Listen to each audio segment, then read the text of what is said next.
había subido un artículo sobre el Ever Given, que es un buque de transporte de portacontenedores.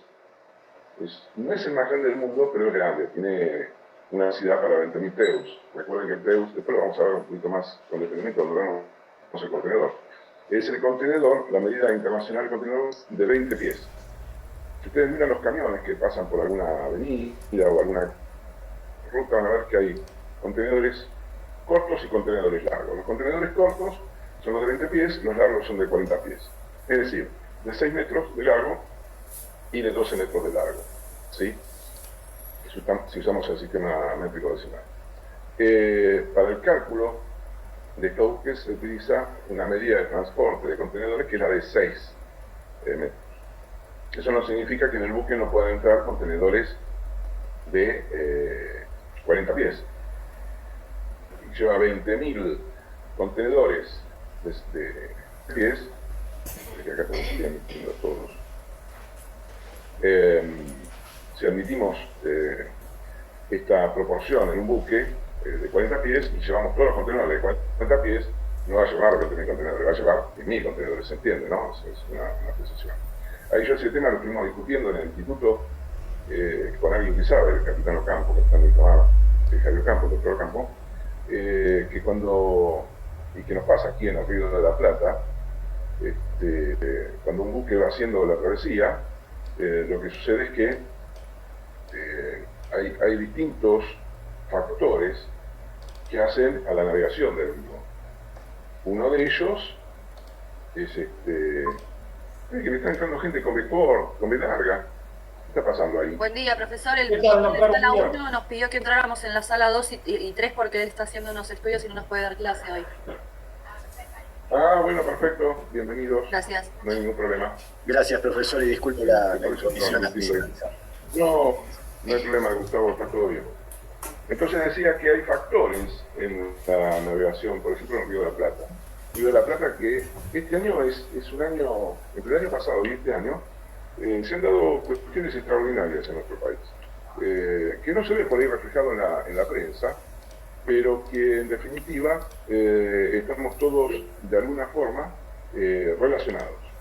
Uno de los temas pero muy importante es la puesta en marcha nuevamente del canal Magdalena, el cual, en el caso que se estaba explicando, ¿no? Un buque tiene que contar no solamente con la carta náutica, sino tiene otros factores. Por ejemplo, las corrientes que surcan los ríos, los lagos, océanos, mares, los vientos, la visibilidad, es decir, una serie de factores que a sistemas complejos como puede ser un canal, por ejemplo el canal de Suez, el canal de Panamá, en el caso nuestro el sistema de la hidrovía social anónima, el canal artificial que atraviesa nuestro Río de la Plata, ¿sí?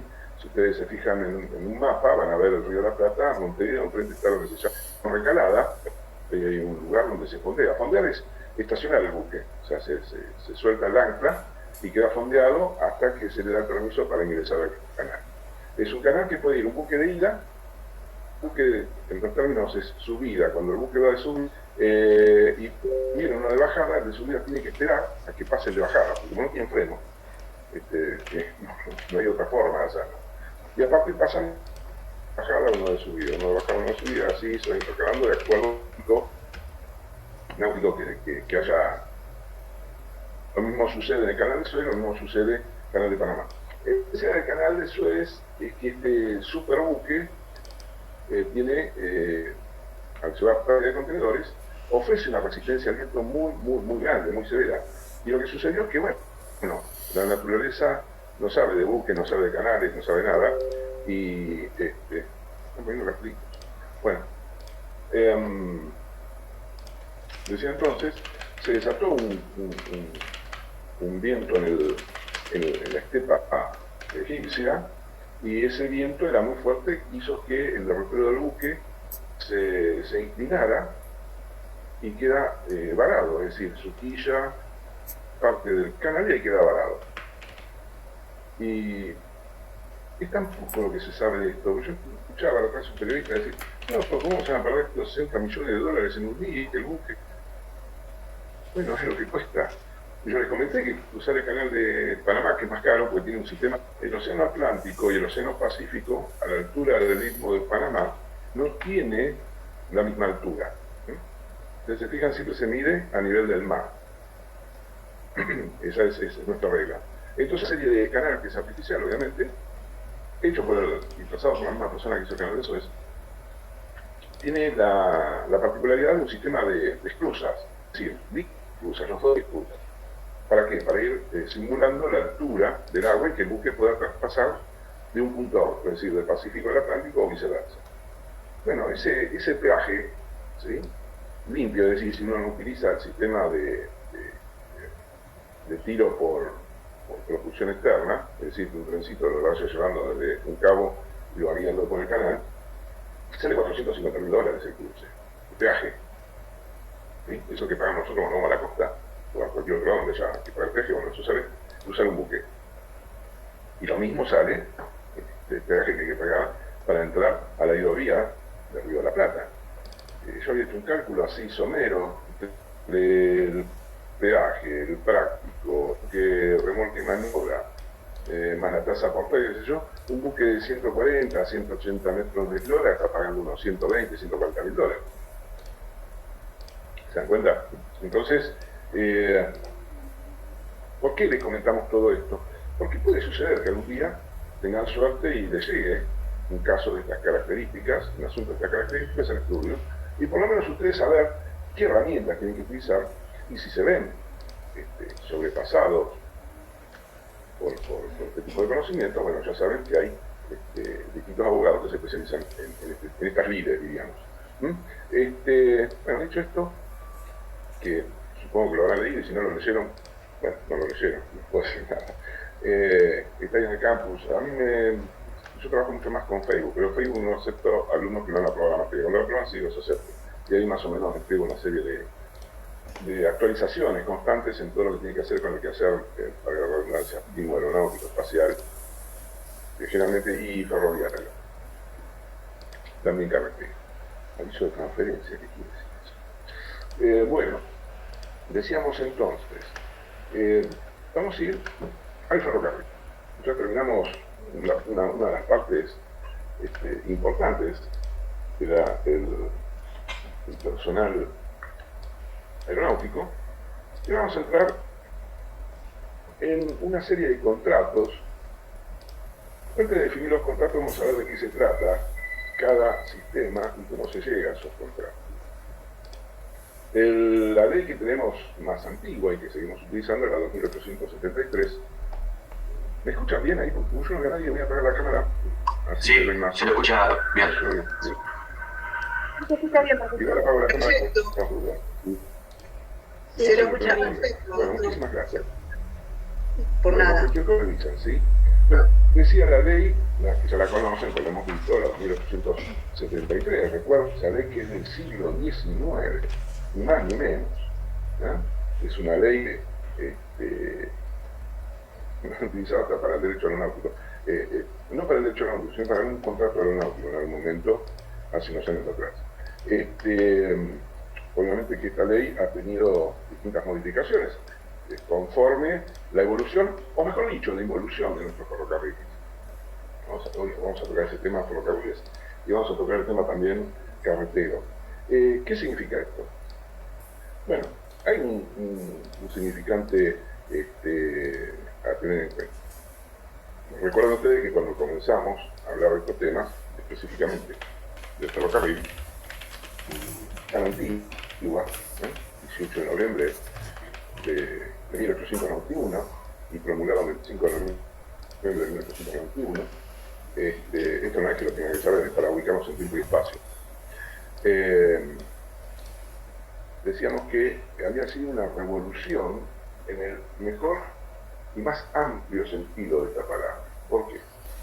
Yo les acuerdo, les había dado un ejemplo, cuánto tarda aportar una carreta de Tandil al puerto de Buenos Aires, que son unos 350 kilómetros, que en aproximadamente 2 meses, compra el tiempo que llevaba el ferrocarril Tandil, que sería el ferrocarril de Tandil, hasta que llegaba a Buenos Aires lo hacía en menos de 24 horas.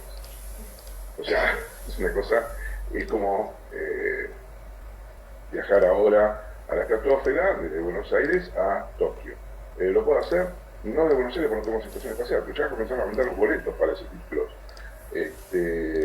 Y va a ser revolucionario. Ahora, del otro lado del planeta, yo no lograba hacerlo, pero si pudiera, con muchísimo placer.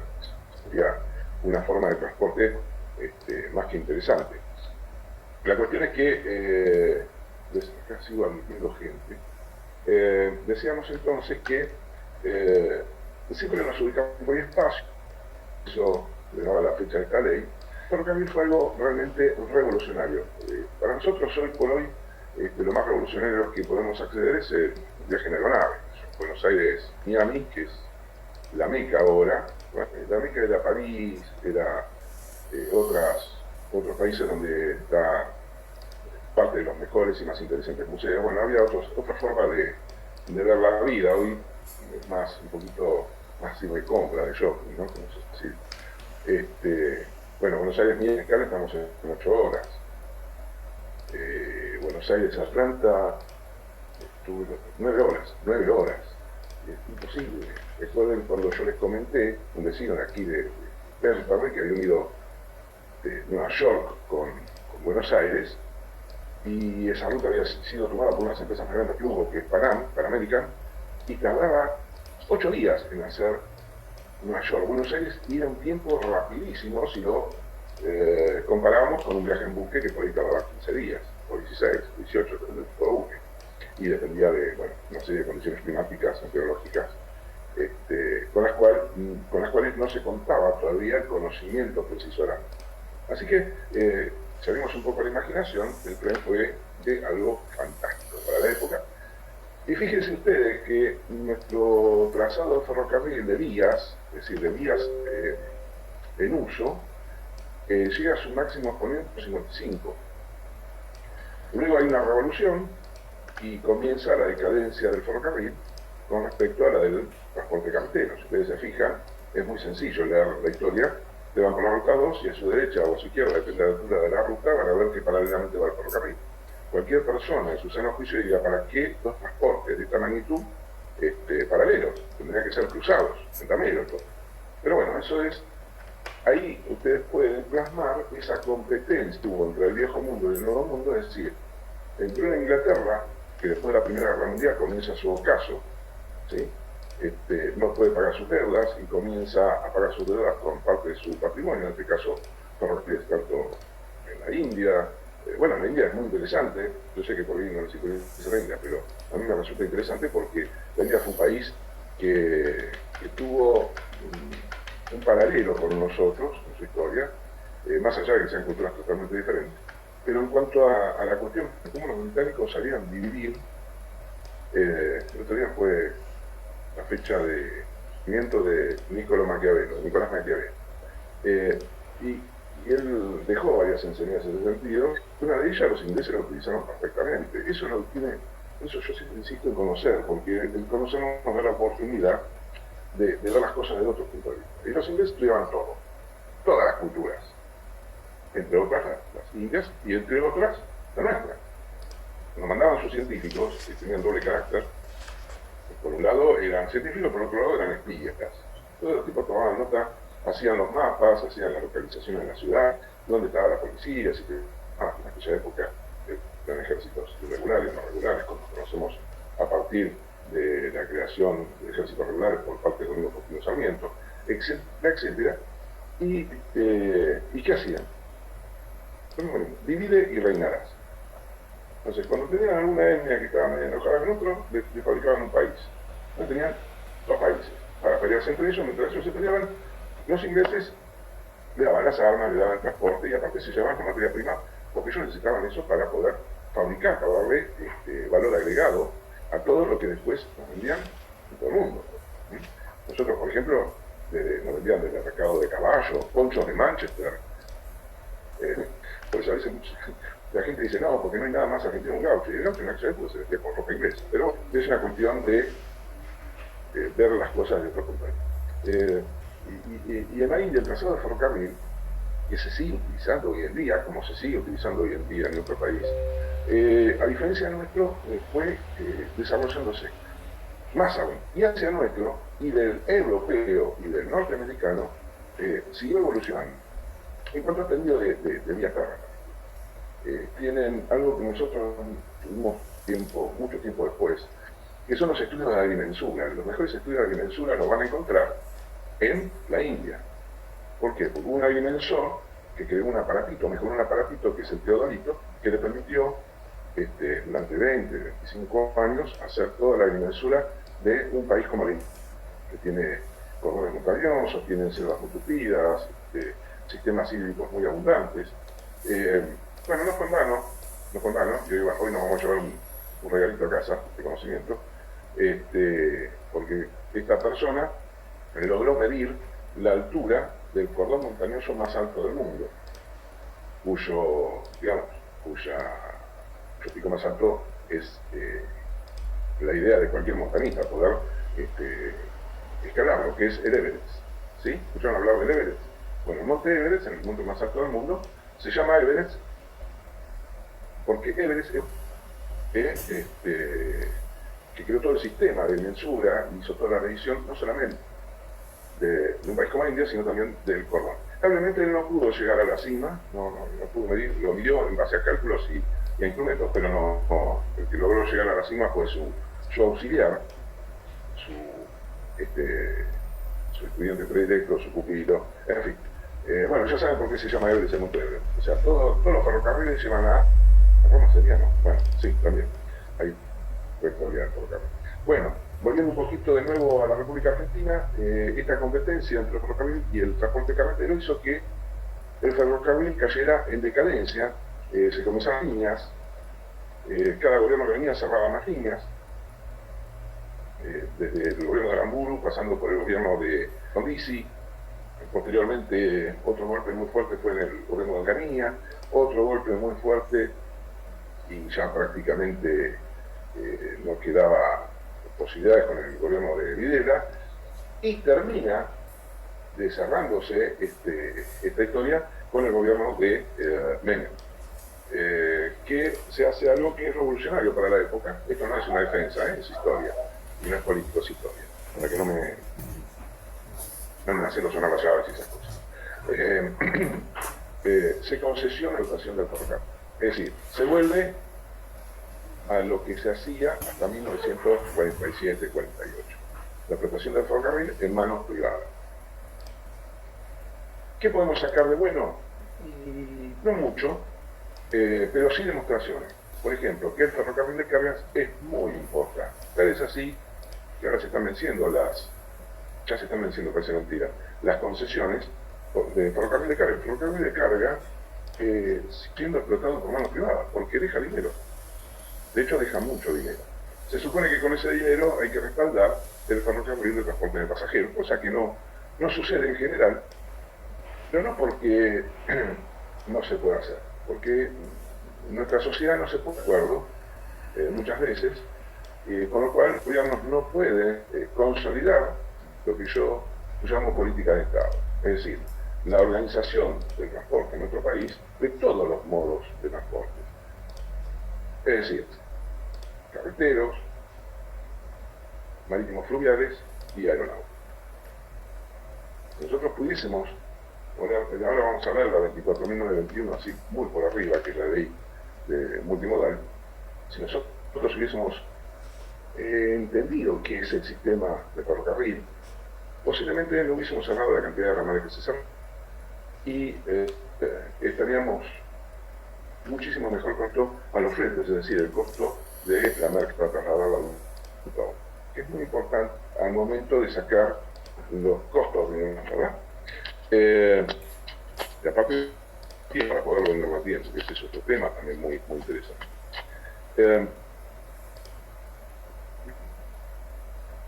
A lo internacional nos da algunos, por ejemplo, en Europa a los años también pasaba algo parecido, estaban cerrados, ¿por qué? Porque el camión, por ahí, que se dieron cuenta con un movimiento que ya venía unos 10 años antes, pero que venía porque reproduciéndose su génesis en varios países, me refiero a los muchos de medio ambiente. Y entonces se dieron cuenta que con un convoy de ferrocarril, convoy es todos los vagones más el elemento propulsor, la máquina, con un solo convoy reemplazaban la friolera de 300 camiones. ¿Cómo? Sí, eso se lo dije yo al principio, pero lo vuelvo a repetir por las dudas. Entonces, dijeron, bueno, acá está lo que tenemos que hacer, darle fuerza al ferrocarril, porque nos sacamos 299 motores que polucionan, gasoil, y aparte muchos caminos europeos, sobre todo los nórdicos, muchos caminos de montaña, sacaban esos transportes tan pesados, con lo cual bajaban sensiblemente los accidentes de tránsito. Y eso comenzó a imitarse en otros países. Y en nuestro país comenzó hace unos 10 años, no sé qué, un poco más de 10 años, ya casi 15 años, comenzó a tener otra mirada del ferrocarril. El ferrocarril, por eso el ferrocarril de carga sigue estando, no se pasó a manos del Estado, por ejemplo, puede pasar con algunos ferrocarriles de pasajeros, por el caso del Roca, el Mitre, el Sarmiento, el Belgrano Sur, no así el Belgrano Norte, no así el Urquiza, sí, que siguen siendo explotados por concesiones privadas. Vale decir, lo que funcionó, siguió funcionando bajo la égida privada. Y lo que no funcionó, tuvo que volver al Estado para reorganizar. De hecho, el año pasado, a pesar de esta pandemia que realmente nos tira todos para atrás, porque no podemos hacer la vida que generalmente hacíamos, por ejemplo, la de relación, la de estar presentes sin mirarse a los ojos, y firmar los distintos contratos, etcétera, etcétera. Bueno, a pesar de todo eso, el ferrocarril creció. El ferrocarril transporta mercadería a los puertos, se triplicó en su capacidad de tonelaje, es decir, el tonelaje y la capacidad, porque no es solamente tener la idea de que, uy, en el ferrocarril me sale más económico transportar mercadería, sino tener el ferrocarril cerca, o tener un camión que saque la cosecha del campo y la lleve hasta la estación del ferrocarril. Que en la estación o cerca haya silos, porque por ahí nos conviene transportar a granel, y ese granel lo vamos a vender, si es soja, por ejemplo, de acuerdo a cómo esté el mercado de Chicago, si de Estados Unidos, que es el que lleva en soja, es el organismo rector de precios, ¿verdad? Entonces, bueno, nos va complicando, no es tan sencillo. Yo escucho a la gente decir, porque vuelva al ferrocarril. ¿Y por qué no lo defendieron cuando estaba el ferrocarril? Porque no lo conocían, no sabían. Y aparte el auto, ustedes saben que los argentinos con los coches, creemos que tienen sentimiento. No sé si a alguno le duele más a vender el auto que divorciarse, pero es mentira. Lo digo por conocimiento de causa, es triste, pero es una de nuestras realidades culturales. El otro día un ex docente mío me llama y dice, che, mirá que voy a dar algo novísimo, que es el paso de ferrocarril a Chile. No es una presión, no, querida, que no mezclemos las cosas. El sindicato defiende al conductor o al conductor del camión. El dueño del camión no es el sindicato de la Cámara de Transporte de Carretero, es diferente. Bueno, hay también una confusión, ¿no? Porque siempre le echamos la culpa al que menos se puede defender, por eso es necesario tener un sindicato. Más allá de las políticas, yo no hablo partidario en la política, yo hablo de historia y de hechos históricos. Entonces me dice, sí, pues vamos a hacer un tren que va de Zapala a Chile para transportarlo de vuelta. Eso ya está hecho hace años. Lo que hay que hacer es renovar la vía, hacer los túneles de una forma más segura y que pueda ir un ida y vuelta, en fin. Me dice, bueno, pero en Catamarca. Y bueno, también el paso al puerto norte de Chile, es más, ese paso se hizo a principios del siglo XX porque había una posibilidad de entrar en guerra con el país de Chile, cosa que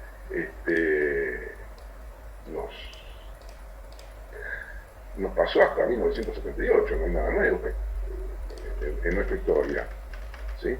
Es decir, se va a rehabilitar un paso, no es que hay que hacerlo, hay que hacer obviamente túneles nuevos, porque cuando uno es como una casa esto, si uno cierra la casa y no la usa por mucho tiempo, ahí me preguntaron en la ponencia del ferrocarril, pero se me borró, se me repiten la pregunta, y después tenemos el paso, o sea, no me están hablando de nada nuevo. Lo que sí, obviamente, como se está haciendo con el Belgrano Norte, el cambio de balastro, que son las piedras donde van montados los durmientes y los rieles. Ni siquiera cambiamos la locomotora. Yo estoy viendo el otro día en Mechita, que queda entre Alberti y Bragado, ruta 5, hacia el oeste, y llevaron una máquina, decían, la van a poner a nuevo. Es cierto, le hacen motores eléctricos nuevos, le hacen motor diésel nuevo, la pintan, la reparan, le ponen instrumental nuevo, etc. Esa máquina, mire, era de 1953. ¿Cómo? Sí. Cuando a mí me hablan de la publicidad de Toyota del híbrido, nosotros tenemos locomotoras híbridas de 1952. Es decir, cualquier locomotora diésel que ustedes vean, lo que es diésel es el motor que mueve un generador que produce corriente eléctrica, y con esa corriente eléctrica se alimentan que están en los buggies, en las ruedas, digamos, para decirlo vulgarmente, del tren. Es decir, que la locomotora consume muy poco gasoil y lleva el equivalente a 300 camiones. Fíjense ustedes la importancia que tiene. Profesor, de madera históricos. Profesor, Sí. esas máquinas, Sí, esas máquinas amarillas que andan, las máquinas amarillas que andan a la noche, ¿qué son? Sí. Que están ahí al costado de... Máquinas totalmente amarillas. Sí, que están al costado de la estación de tren. Esas máquinas no son ni para transporte de personas, para transporte de carga, por eso no las he mencionado, pero ya que me las menciona, el sistema pampeano, cuando hicimos el primer ferrocarril de capitales mixtos, o sea, de capitales de la provincia de Buenos Aires y de capitales privados de argentinos, que se hizo el ferrocarril oeste, lo que hoy es el ferrocarril Sarmiento, que en su momento fue el ferrocarril más rápido, más económico y mucho de todo el país, hasta que lo compraron los ingleses, ¿no? No es que dejó de ser lujoso ni nada por el estilo, pero los costos eran distintos, el boleto era más caro. Esas máquinas que usted ve de color amarillo son herramientas que se utilizan todas las noches, o casi todas las noches, porque cuando vinieron, vuelvo a reiterar, los ingleses dijeron, bueno, vinieron preparados para demoler piedra, etcétera, etcétera, y se compraron con la pampa húmeda. La pampa húmeda no tiene piedra, entonces tuvieron que cambiar el sistema, un sistema de balasto, con lo cual de bajar sensiblemente los costos. Ellos pensaban gastar 1 millón de libras esterlinas y terminaron gastando 200.000, 250.000 libras esterlinas. Con lo cual, la extensión del ferrocarril se hizo enorme. Ahora bien, los ferrocarriles fueron avanzando, el ferrocarril Roca, por ejemplo, que tiene, como en el momento, tiene simuladores para el entrenamiento del personal de conducción de locomotoras. ¿Qué sucede con este sistema? El sistema se modernizó, si bien la velocidad sigue siendo menor a la que se usaba en 1955, más estaciones aparte, había la cantidad de estaciones de Constitución, recuerdo que ustedes salían de Constitución, la primera estación de control era la Loma de Zamora, templo que no existía, para que ustedes tengan una idea. Después se fueron creando otras estaciones, conforme las necesidades y el público que utilizaba dicho medio de locomoción, o ya de las cargas también, porque las cargas no necesitan estaciones, van de un punto a otro y pum. Estas máquinas lo que hacen, al tener mucho tráfico de convoyes, tanto de pasajeros como de carga, ¿qué pasa? Es decir, el suelo es un suelo de humus, entonces se hunde. Esta máquina lo que hace es tomar con unas pinzas los rieles, sacude y los ponen a nivel. Si ustedes viajan, como hacía yo, por ejemplo, tomar el tren a las 6 menos 10 antes de que estallara esto, hasta el 16 de marzo del año pasado a Brasilia. Me tomaba el tren 6 menos 10 de la mañana y yo iba paradito leyendo al diario, no había ningún problema, ni me movía. Ahora, yo tomaba el tren de vuelta a las 8:30, 9 de la noche, cuando volvía al centro, y ya no me podía mantener parado. ¿Por qué? Porque se había desviado el sistema de riel. Entonces, cuando termina de funcionar el último convoy, ¿qué hacen? Pasan esta máquina, es una máquina muy larga, que con esas pinzas va acomodando los rieles, los va poniendo a nivel, y va agregando balasto en caso necesario. No sé si con eso le he explicado, Iván, para qué sirven esas máquinas. De todas maneras, quédense tranquilos, no es pregunta de examen. Bueno, vuelvo al ferrocarril, tenemos 3 pasos. Habíamos visto que el ferrocarril se clasificaba de acuerdo a varias cuestiones. Una de ellas es si el ferrocarril era provincial. Preguntaban, sí, hay ferrocarriles provinciales. De hecho, se han puesto una cantidad de ferrocarriles provinciales entre el año pasado y este año que yo me he quedado muy sorprendido. Por ejemplo, de Neuquén, mismo aquí en la provincia de Buenos Aires, los 3 puntos, Saladillo, el de que va de Rojas, Salto, Lobos, hay una serie de ferrocarriles que se han puesto, bueno, en Córdoba se ha vuelto al ferrocarril que pasa por el puente de la Toma, ahí en Cosquín, que es precioso ese viaje. Precioso porque hay toda una vista de paisajes preciosa de la zona de Córdoba, ¿no? Y también están haciendo en Corrientes y en Entre Ríos. Más allá de la puesta en marcha de los ferrocarriles nacionales, que, miren ustedes, ¿por qué aumentó tanto la carga del ferrocarril y hubo que trabajar más a fondo en renovación? Bueno, el tendido de vías está la renovación de la vía. Porque no hubo lluvias en Brasil. Te van a decir, ¿qué tiene que ver eso? Sí, tiene mucho que ver, porque si no hay lluvias en Brasil, cierran las esclusas de Itaipú, y entonces el río de Paraná no recibe el agua que tiene que recibir. Por lo tanto, baja el calado de los buques. ¿Me siguen hasta ahí? Baja el calado, por lo tanto no puedo mandar X cantidad de buques, o de barcazas, o lo que fuera, porque no tengo posibilidad de maniobra. ¿Cómo lo reemplazo eso? Bueno, camiones o ferrocarril. El camión es muy caro. El ferrocarril deja dinero, digamos, es justificable el dinero que deja a nivel social, ¿no? A nivel sociedad. Cuando el ferrocarril ya hay que el camión hay que subvencionarlo, como se subvenciona con el gasoil, que en vez de hacer 300, es el máximo, donde un camión se puede desplazar y dejar un dinero en el flete y en el que lo haga atractivo.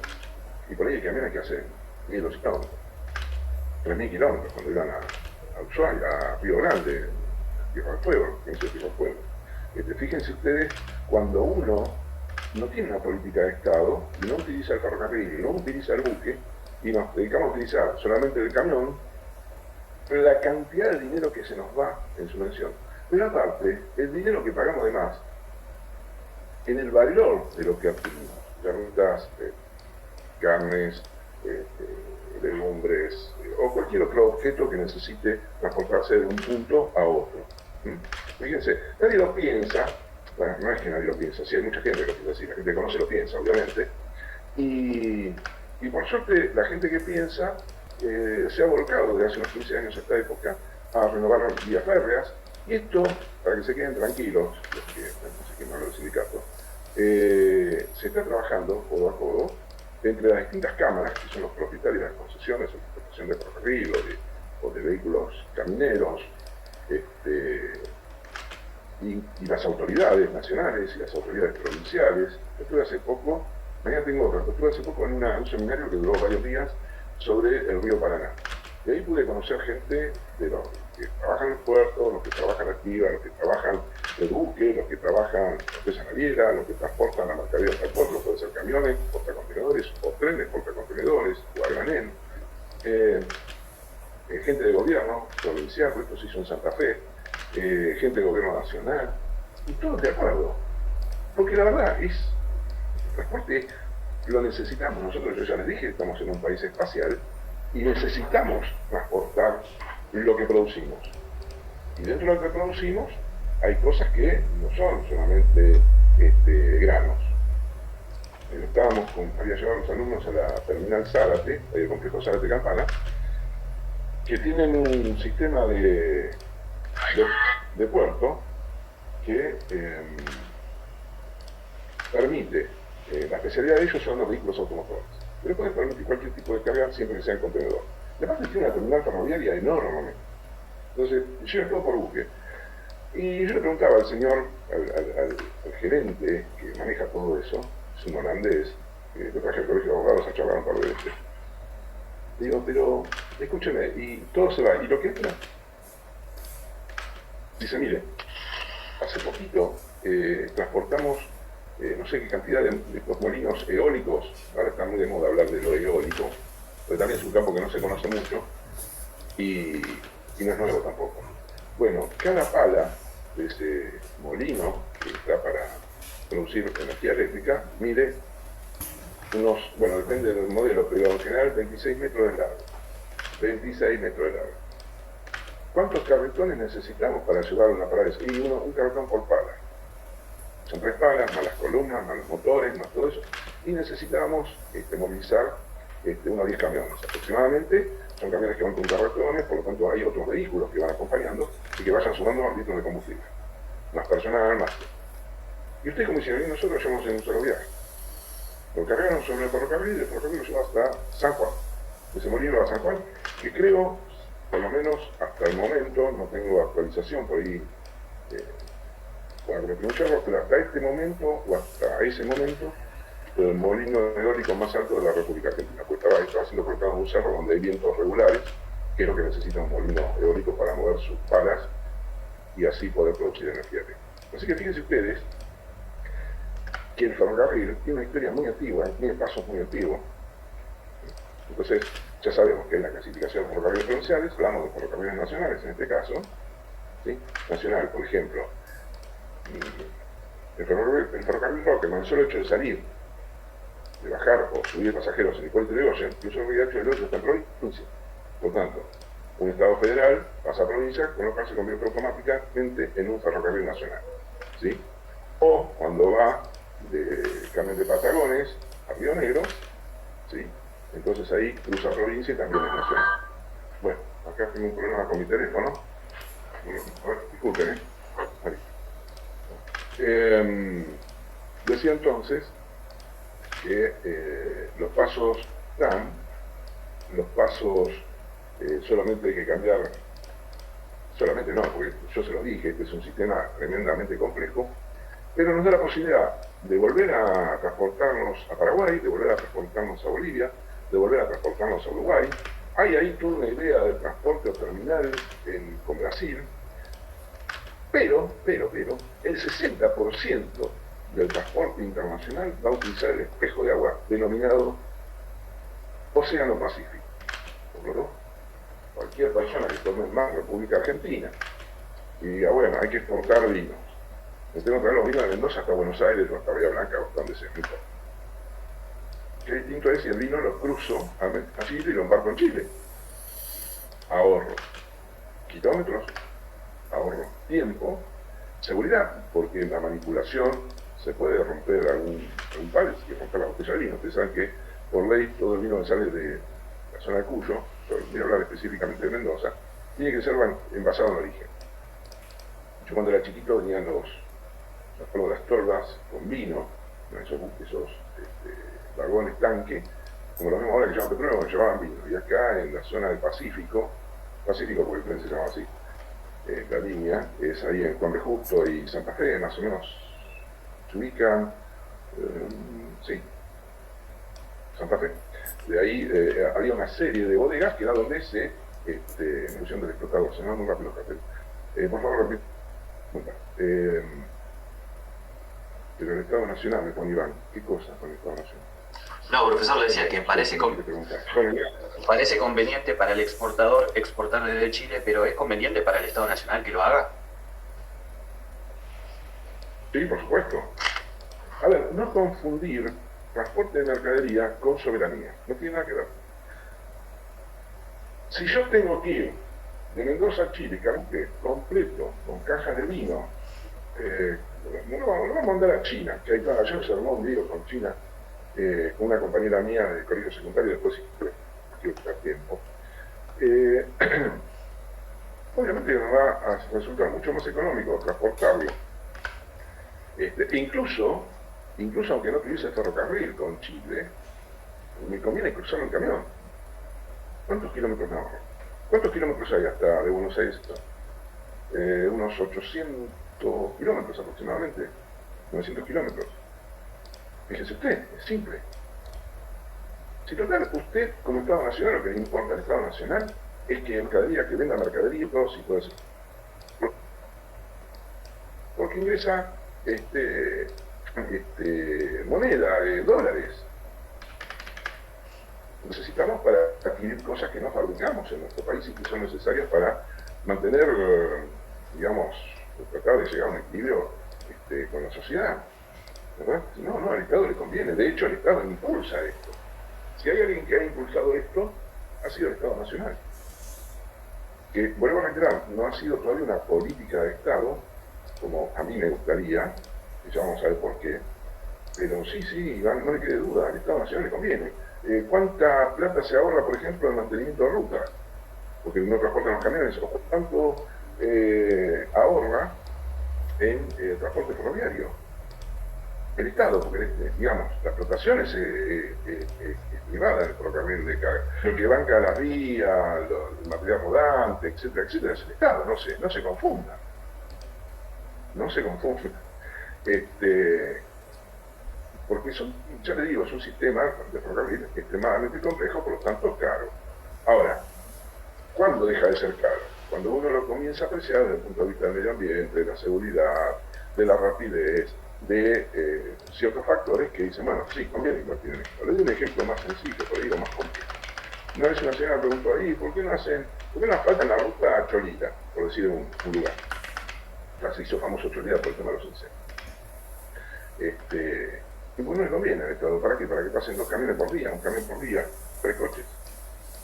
El Estado no va a invertir en eso.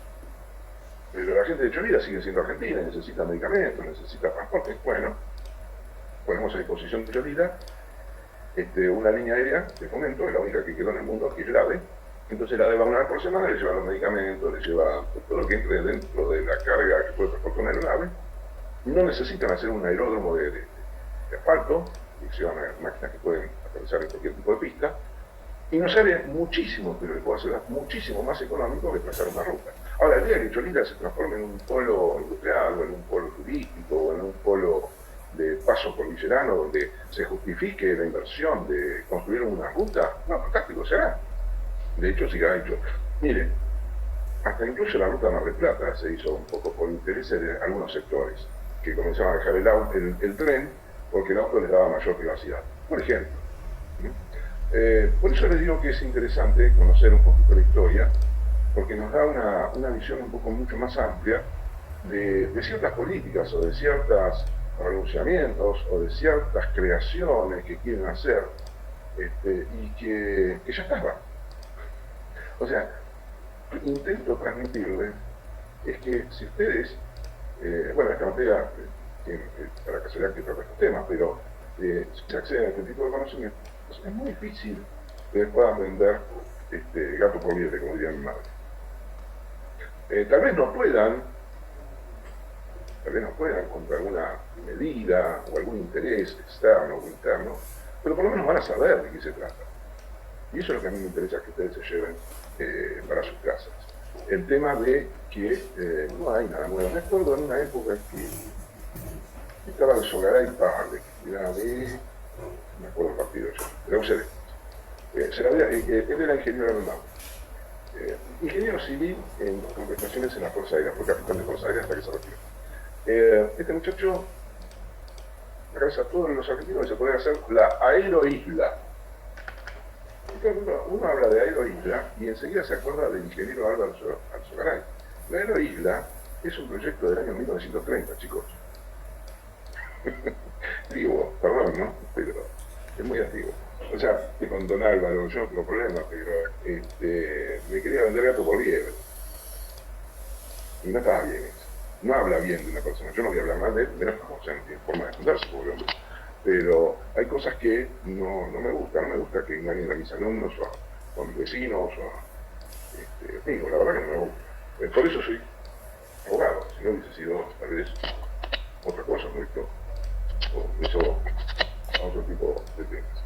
11 de la mañana, chicos. Sí, lo escucho. Disculpe, ¿cómo le va? Yo soy de la sala 1. Usted recién hablaba de la ley 2873 de los ferrocarriles. ¿Le podría pedir si nos puede tirar algunos artículos para hacer un mapa conceptual para entender mejor y poder guiarme en la ley? Sí, mire, el artículo principal está en el título 1, que es casualmente lo que establece dicho artículo. El artículo primero, ¿no? Que tiene que ver con la construcción y cómo se explotan los ferrocarriles. Después, el siguiente artículo, creo que es el 2, aplica a las clasificaciones interprovinciales y nacionales. Recuerden que estamos hablando del año 1891, todavía no teníamos ferrocarriles internacionales, es decir, no había pasos con Bolivia, no había pasos con Chile, no había pasos con Paraguay, ni con Uruguay. ¿Sí? Por eso no lo van a encontrar ahí, lo van a encontrar después en otras normativas que fueron modificando esta normativa que, reitero, sigue vigente. Entonces, ahí también va a tener una explicación, cuántos son nacionales, cuáles son provinciales, el tema de las garantías. En una época se trabajaba con el tema de garantías, por ejemplo, en los boletos que se cortaban para el pasaje de personas en los coches. Recuerden, no son vagones donde viajan las personas, sino coches. Vagones es donde va la carga, la mercadería. Bueno, esa ley es es como el código aeronáutico, como la ley de la navegación, ¿sí? Y van a encontrar, yo le diría, usted mismo cuando tome la ley, que la puede sacar de Infoleg, solito se va a ir entusiasmando y leyéndola, porque es de muy fácil lectura, no van a tener ningún problema. Y la reglamentación, hay una modificación por allá por 1939, creo, me puedo equivocar, ustedes sabrán disculparme o me corrigen, no tengo problema, por un lado o por el otro es igual. Decía entonces que ahí tiene toda la normativa y sobre todo en la última que leí, que tiene que ver con la explotación en manos privadas del ferrocarril, ¿sí? El ferrocarril sigue siendo nacional, lo que cambia, y esto es lo que a veces la gente confunde porque no sabe, y es una lástima que no sepa, porque el ferrocarril es de todos, cada uno de ustedes, más 24 millones y pico de personas, 24 y pico millones de personas que viven en el país, pero el Estado lo conformamos todos nosotros. Es otro de los temas que siempre discuto en derecho constitucional, confunden gobierno con esto, no es lo mismo. Los gobiernos pasan, el Estado queda, si fuera artista cantaría, pero bueno. Dicho esto, y espero haber respondido a la pregunta, ¿había alguien que quería hacer una pregunta? Gracias, profe. Sí, por nada, querido. Por nada. Alguien quería hacer una pregunta que me dijo que iba a ser concreta. En realidad me dijo una consulta. Cuando dije que se le iba a cobrar, dijo no, pregunta. Como diría mi amigo Quevedo, poderoso caballero no dinero. Bueno, bien. El señor de la pregunta no está, como una pregunta, así que continuamos adelante. Hay una ley, la 24.921, ¿sí? Vuelvo a reiterar, 24921, que fue sancionada el 9 de diciembre de 1997, me estoy modernizando, cada vez estoy más cerca, ¿no?, del siglo XXI, que se denomina esta ley transporte multimodal de mercaderías.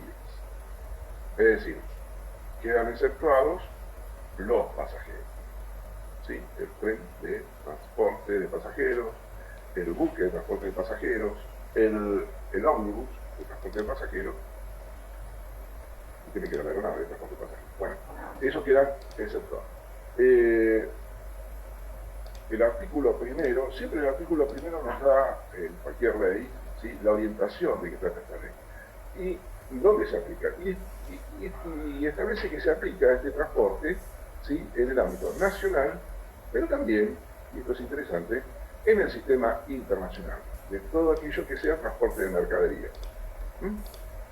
Esto es interesante porque fue una normativa que nos dio ciertas posibilidades, normativa que se quedó en la ley porque no fue reglamentada, es decir, la ley está, es actual, no ha sido derogada, pero no se puede usar porque, como ustedes bien saben, si no está reglamentada no nos sirve. Esa es una problemática de muchas de las leyes que muchas veces con buena voluntad por parte de los legisladores o del Ejecutivo, no importa de qué partido, ni de otro partido, sino el tema del hacer, que se quedan en la letra y eso se vuelca en la utilización objeto de la creación de dicha ley, ¿no?, por el solo hecho de no haber sido reglamentada. Y si seguimos un poquito más, ¿sí?, vamos a ver qué se entiende como transporte multimodal de mercaderías. Y es el que se realiza, ¿sí?, en virtud, y acá ya entramos en un campo que va a ser más complejo, que vamos a ver en la segunda parte del cuatrimestre, en virtud de un contrato de transporte multimodal, utilizando como mínimo dos modos diferentes de porteo a través de un solo operador. Por lo tanto, si hay un solo operador y hay dos modos, se va a emitir un único documento para toda la operación. Y se va a percibir, obviamente, un flete, uno solo, y también el tema de la responsabilidad por el cumplimiento, más allá que esa responsabilidad puede comprender a los demás transportes, si correspondiese, ¿no? Profe, ¿puede repetirlo? Sí, le escucho. ¿Cuándo hay transporte multimodal? El transporte multimodal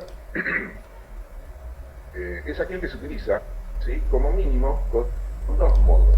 Ahora, primero voy a explicar qué son los modos, porque si no, por ahí me voy un poco en la letra del escrito de la ley y no explico lo esencial. Los modos son los hechos técnicos. Un modo es el buque, otro modo es el ferrocarril, otro modo es el transporte carretero. Siempre hablando de cargas, ¿eh? Recuerden que estamos hablando de transporte de mercaderías. Eso es esencial porque si no por ahí nos confundimos y metemos la parte. Otro de los modos es el otro.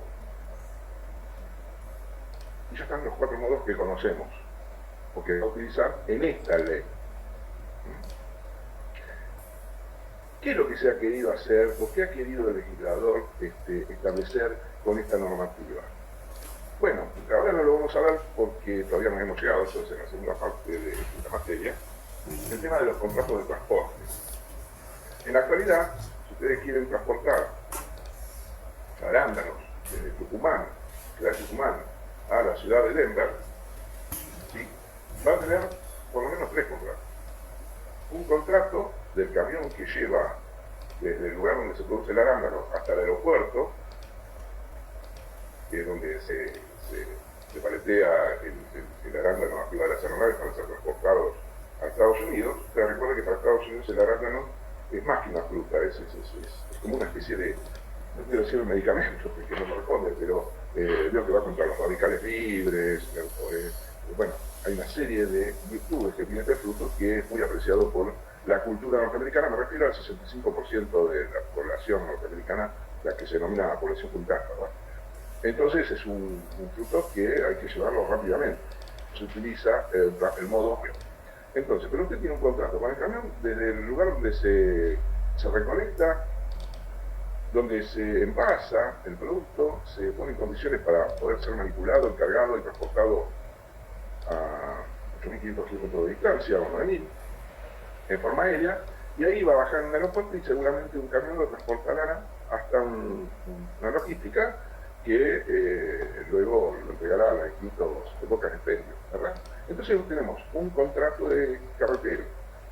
Supónganse que donde se produce también se envasa, entonces tenemos un contrato, ¿sí?, una guía de carga hasta el aeropuerto por camión. Después tenemos otra guía en el otro contrato para la aeronave. Y después tenemos otro contrato por camión. Es decir, tenemos tres contratos, tres modos y tres fletes diferentes. Por lo tanto, al haber tres contratos, ya hay también responsabilidad, ¿verdad? Hay responsabilidad. Por lo tanto, el hecho jurídico puede ocasionar distintas cuestiones que tienen que ver con tres contratos. ¿Qué hace la ley de transporte multimodal? Podemos usar, obviamente, dice la ley, como mínimo dos modos diferentes. Yo no puedo hacer un contrato multimodal entre un camión que me trae la mercadería de Trenquelao, que hasta Buenos Aires, y después otro camión para llevar esa mercadería de Buenos Aires a Mar del Plata. No, tiene que ser dos modos diferentes. Es decir, un camión que lo lleva desde el Río Negro hasta Carmen de Areco y de ahí un tren que me lo trae hasta la Constitución. Pero ahí tenemos dos modos diferentes de porteo, de transporte, porteos de transporte. ¿Sí? ¿Y cuál es la diferencia? Una diferencia es que podemos usar dos modos mínimos diferentes, hasta cuatro, ¿verdad? Es decir, hasta cuatro aéreo, carretero, ferroviario, y firmar un solo contrato. ¿Sí? Un solo documento que es único para toda la operación y que se permite, o se percibe, mejor dicho, un solo flete. Es decir, yo, supónganse que fuera licenciado en comercio internacional y tengo mi Expo Info, una empresa, diría, bueno, me llama mi cliente y dice, che, mira, tengo que transportar arándanos a los Estados Unidos, o tengo que transportar cueros a Italia, o tengo que transportar granos a Francia, de trigo, no sé, lo que se les ocurra, o radares a Nigeria, o lo que fuere que se construye en nuestro país, o se fabrica en nuestro país. Entonces yo le voy a decir, bueno, no hay ningún problema, vamos a abaratar costos, vamos a pagarlos una sola vez, con lo cual, y esto se van a dejar por ahí los que trabajan en un banco, un solo servicio bancario, ¿verdad? Yo cobro el flete, una sola operación, un solo documento, y asume toda la responsabilidad por el cumplimiento. Más allá que después, por ahí el ferrocarril descarriló, o la aeronave se quedó sin combustible y no llegó a tiempo, pues tuvo que bajar en un aeropuerto una escala técnica respecto al carga de combustible, o que el buque tuvo que hacer un hecho de príncipe o un tornado en la costa del puerto de destino y no se tiene que desviar, o tiene que esperar a que pase el temporal. Entonces ya ahí no estamos cumpliendo con los tiempos, ¿sí?, que están efectivamente de contrato. Entonces, bueno, eso se verá, digamos, en forma separada y, bueno, asume uno la responsabilidad y después esa responsabilidad por su cumplimiento, ese responsable asumirá no sé, esta negociación con cualquiera de nosotros para ver cómo intentas poner en derecho ese perjuicio que le ocasiona. Más o menos esto es lo interesante, que para que esta ley estuviese está vigente, estuviera reglamentada, nos ahorraríamos unas pillas en el programa. ¿Por qué? Porque ya no tendríamos la necesidad de ver los contratos de acuerdo a la vía acuática, o a la vía aérea, o a la vía carretera, o a la vía ferroviaria. ¿Sí? Ya sabemos cuáles son los modos. Y después están las partes. Una de las partes se denomina operador de transporte multimodal. ¿Sí? ¿Quién es? Todos aquellos, que sean portadores o no, ¿sí?, que por sí o a través de otro que actúe en su nombre, se debe un contrato de transporte multimodal, actuando como principal y no como agente o en el interés del expedidor o de los transportadores que participen de las operaciones de transporte multimodal. Es decir, que asume la responsabilidad por el cumplimiento del contrato. ¿Sí? Bueno, reiterar, ese es el operador del transporte multimodal. Chicos, se lo digo para que lo sepan, no voy a tomar esto como pregunta de examen, pero me interesa que lo sepan, porque sé que en el Congreso anda dando vueltas una ley, o mejor dicho, varios proyectos de ley, a los fines de actualizar esta normativa que obviamente quedó después de tantos años y de un cambio radical en el transporte, sobre todo en la República Argentina, pero también a nivel internacional. Recuerden ustedes que un buque que transporta 24.000 contenedores, 25.000 contenedores, como está sucediendo, vamos a tener que estar preparados para recibir esa cantidad de mercadería o subir mercadería a dicho buque, esquivar, se dice en realidad correctamente, y vamos a tener que estar preparados desde el punto de vista legal. ¿Por qué? Porque supónganse que hay un problema con la mercadería, en el manipuleo se rompió algo, se estropeó, no llegó a tiempo, el tren cambió, como dije anteriormente, o el buque no llegó. Bueno, hay un perjuicio, y también depende de la carga. Si ese perjuicio es que por ejemplo, algo perecedero, voy a tener realmente un problema grave. ¿Se dan cuenta? Entonces, es interesante que salga una ley que modifique la misma y que la actualice. Y qué interesante es esto de un solo contrato, una sola persona que cobra el flete y una sola persona que es responsable. ¿Sí? A mí ya no me va a interesar como cliente. Sí, cómo no. Dígame. Por ahí es una burrada lo que digo, pero bueno, igual se me ocurre, como estés hablando del transporte multimodal. Por ejemplo, cuando nosotros compramos algo y contratamos el envío puerta a puerta, compramos algo en el exterior. Entonces ahí habría varios modos de transporte, porque hasta que llega a la puerta de mi casa se utilizaría otro transporte. ¿Ese sería un ejemplo de transporte multimodal? Vuelvo a reiterarme. Sí, indudablemente que el home to home o puerta a puerta, que digo home to home porque después lo vamos a ver en los contratos con los buques de transporte, así ya se van acostumbrando a las distintas jergas técnicas que se utilizan. Sí, indudablemente cuando usted encarga electrónicamente, no sé, voy a hacer la publicidad en Mercado Libre, no sé, se compra una computadora en algún país, supóngase que es Japón o China, o sea, donde hagan la computadora de Estados Unidos, esa computadora obviamente va a ir con un vehículo terrestre hasta el aeropuerto va a ir a una aeronave, la aeronave va a ir a otro transporte y después de ese transporte, un transporte más pequeño hasta su casa, ¿sí? Puerta a puerta. Sí, es multimodal, Pero nosotros no podemos hacer ese contrato todavía. Es decir, supóngase que la computadora la fabricamos acá y hay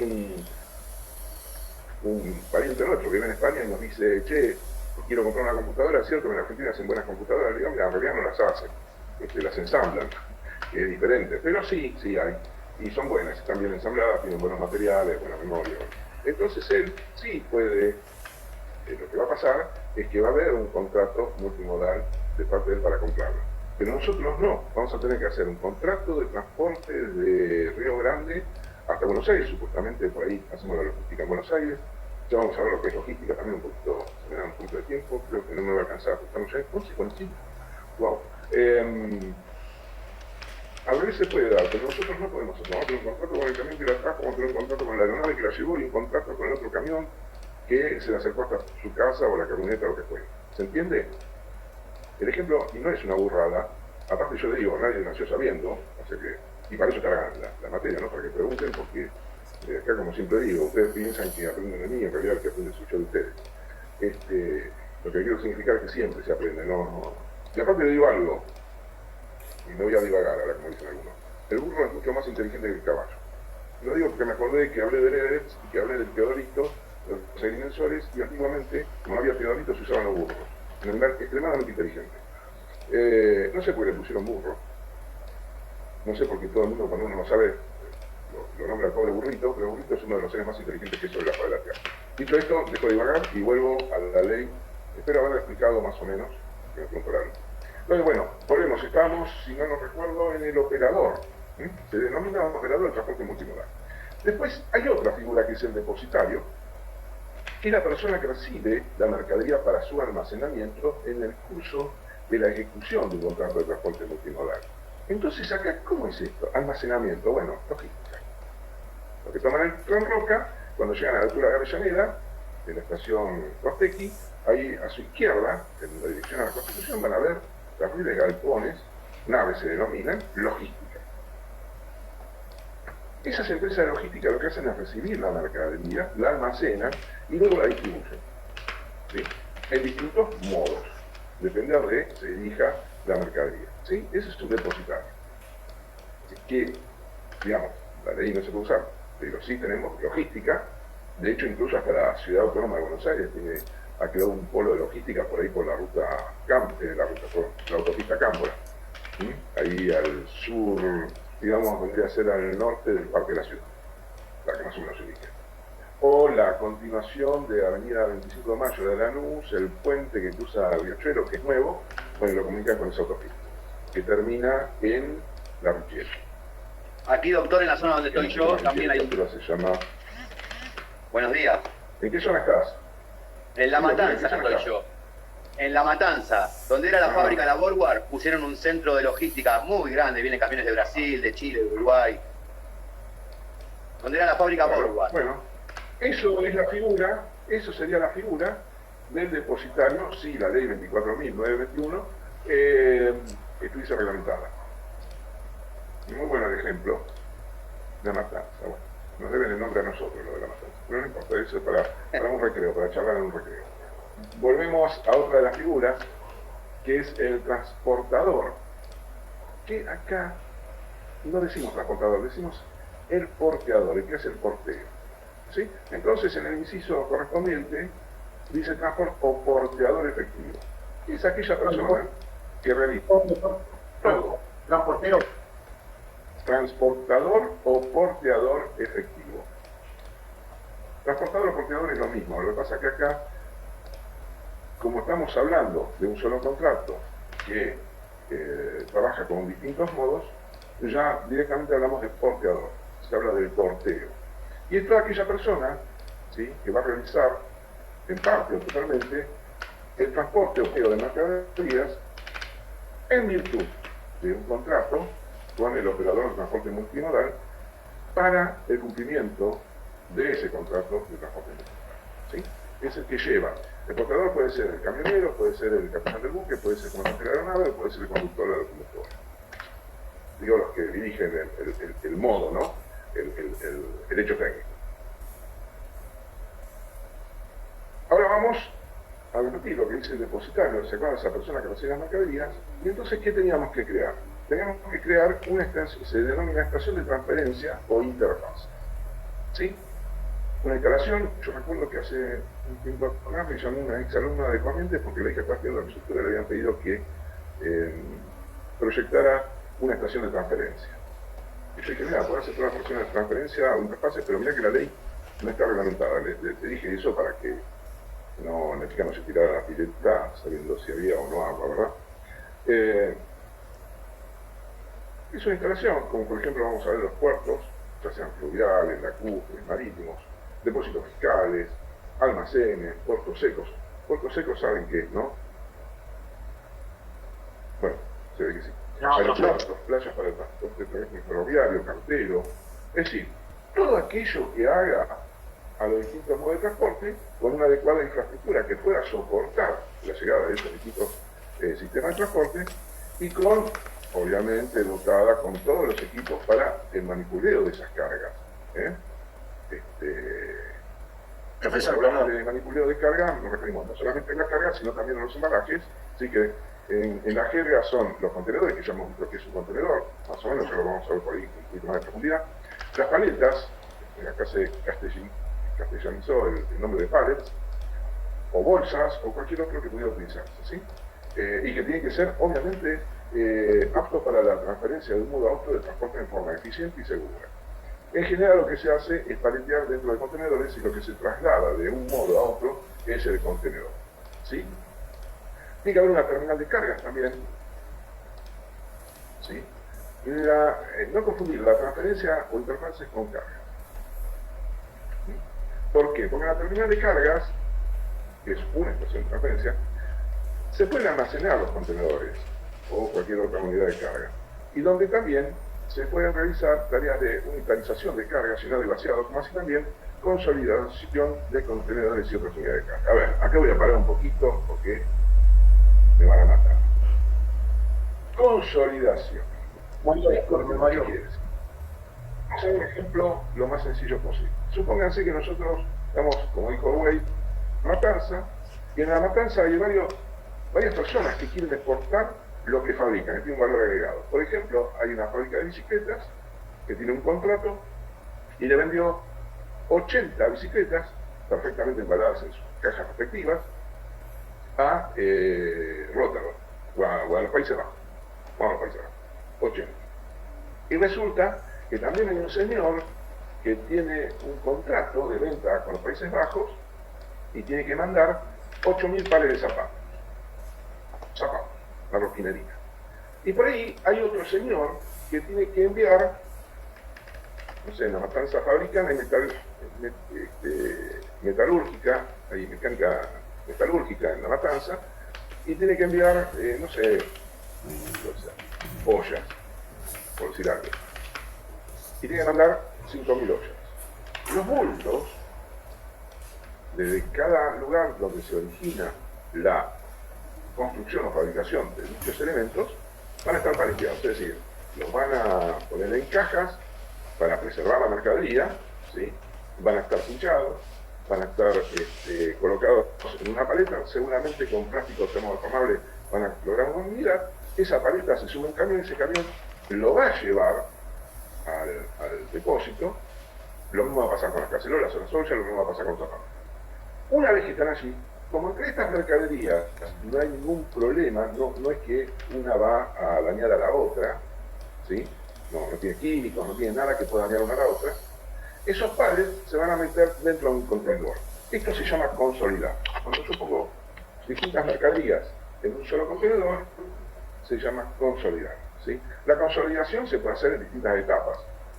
Pueden ser en el lugar de origen o pueden ir cambiando de acuerdo a los lugares donde esté la trayectoria de dicho contenedor. Pero bueno, supongamos que consolidamos ahí en el depósito y del depósito el porteador lo va a llevar al buque, lo va a llevar al ferrocarril o lo va a llevar a la estación aérea, ¿sí? Ahí tienen ustedes un ejemplo de manipuleo de mercaderías donde en un mismo contenedor pueden ir distintas mercaderías que coinciden, por ejemplo, con el lugar de destino. Con lo cual, y esto es lo importante, baja mucho el costo, porque usted no está pagando un contenedor para llevar 80 bicicletas nada más. El contenedor lo van a pagar las 3 personas que utilicen el mismo para la carga. Es decir, que si el contenedor sale 900 pesos, en vez de pagar 900 pesos el señor de la bicicleta, y que va a quedar 3/4 partes del contenedor vacío, es decir, va en contra del principio de la economía, ¿verdad? Va a aprovechar ese contenedor con otras personas y van a pagar 300 pesos cada uno. Y lo interesante de esta ley, que vuelvo a reiterar, no está reglamentada, es que uno firma un solo contrato. Es decir, yo no tenía que ir y pelearme como abogado de mi cliente, de la bicicleta, por ejemplo, o güey, cuando sea abogado, no tengo que ir a pelear con el que transportó la mercadería en el camión, porque aparentemente en el manipulado de la mercadería se cayó parte de la bicicleta y se arruinaron, o me tengo que pelear con el capitán del buque, o mejor dicho, una empresa naviera, porque el buque que llevó las bicicletas hasta Rotterdam, en Holanda, tuvo un problema, ingresó agua salada al contenedor porque no verificó que estuviese cerrado herméticamente, o me tengo que pelear con el hinchero que bajó el contenedor en Rotterdam, o con el camionero que llevó, bueno, el camionero en Rotterdam hasta logística son robots, no, los camiones no tienen chofer. No, quiero decir, no hay persona humana que conduzca el mismo. Pero en algún momento va a llegar a la logística, al depósito, ¿sí? O al lugar, o a la estación de transferencia, y van a utilizar otro medio, otro modo. Y por ahí el daño está ahí. Entonces yo tengo que pelear con un montón de gente, incluso con gente que está con una competencia extraña a mi jurisdicción, a mi territorio, en materia territorial, en materia comercial. Por ahí tengo que pasar por el fuero federal, porque estoy utilizando, por ejemplo, un buque. Es decir, fíjense ustedes de la cantidad de problemas que solucionaríamos, por no existir los mismos, ¿no? Si esta ley funcionase. ¿Sí?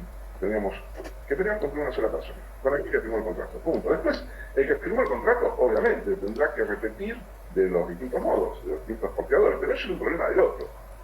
Y con esto no quiero decir que me saco el problema de encima, lo que quiero decir es que con estos sistemas se aceita, disculpen la vulgaridad del término, ¿sí? El transporte, el porteo de mercaderías, lo cual hace, en definitiva, a la rapidez, a la seguridad y sobre todo a la economía, ¿sí? De transporte de mercaderías. Es decir, el productor va a ver sensiblemente más bajos los fletes, con lo cual le va a permitir una ganancia por rinde de hectáreas, poniendo que haga commodities, ¿verdad? Lo cual hace a su seguridad jurídica, porque el chacarero, estoy hablando del chacarero común, no estoy hablando de los pools, hablo del chacarero, unidad familiar de 120 hectáreas, cuestiones más o menos provincia de Buenos Aires, y bueno, si él paga menos flete, él puede tener mayor cantidad de dinero que va a ser el respaldo que va a tener en algún momento si hay una tormenta, un granizo y pierde una cosecha, una seca o lo que fuera, una inundación. A eso me refiero, ¿sí?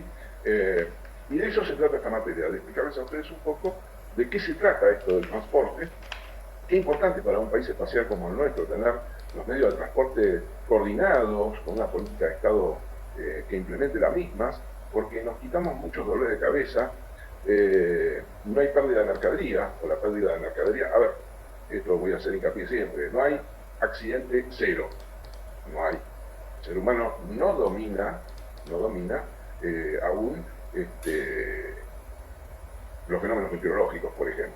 Sí los puede, mediante un radar, anticipar, pronosticar, pero fíjense que incluso ni siquiera utilizamos bien la palabra. Sí, pero el pronóstico dijo que llovía y no llovió. Bueno, es un pronóstico. ¿Qué significa la palabra pronóstico? Es una posibilidad. De hecho, hasta incluso le dan el porcentaje. Hoy se ha avanzado mucho en meteorología y esto es importante para los modos aéreos, para los modos marítimos, o fluviales, o lacustres, o para el ferrocarril, incluso para los camiones. ¿Sí? Es muy importante saber sobre meteorología. No que estudien meteorología, sino qué tipo de meteorología voy a tener en el curso del porteo de la mercadería. ¿Sí? Porque si sé que un tifón en la ruta 9, a la altura de Arroyo Seco, ahí en Santa Fe, que es una zona donde hay ese tipo de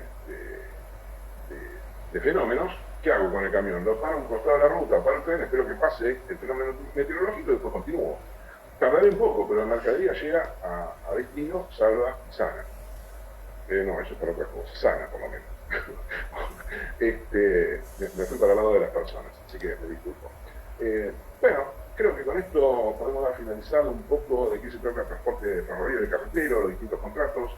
Ya después vamos a ver el contrato fehacientemente, el tipo de contrato y cómo se llaman los contratos, en la segunda parte, creo que es en la segunda parte, no me acuerdo, pero me parece que es en la segunda parte de la materia y lo vamos a ver con mayor detenimiento.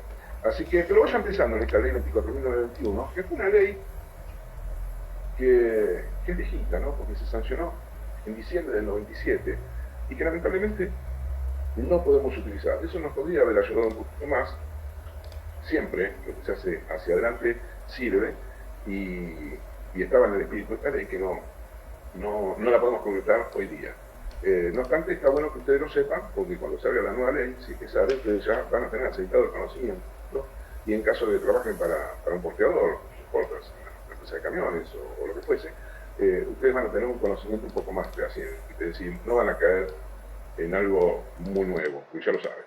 Así que bueno, si no hay preguntas, siendo las 12:03, 14 grados 4, bueno, un día fresco hoy, soleado pero fresco.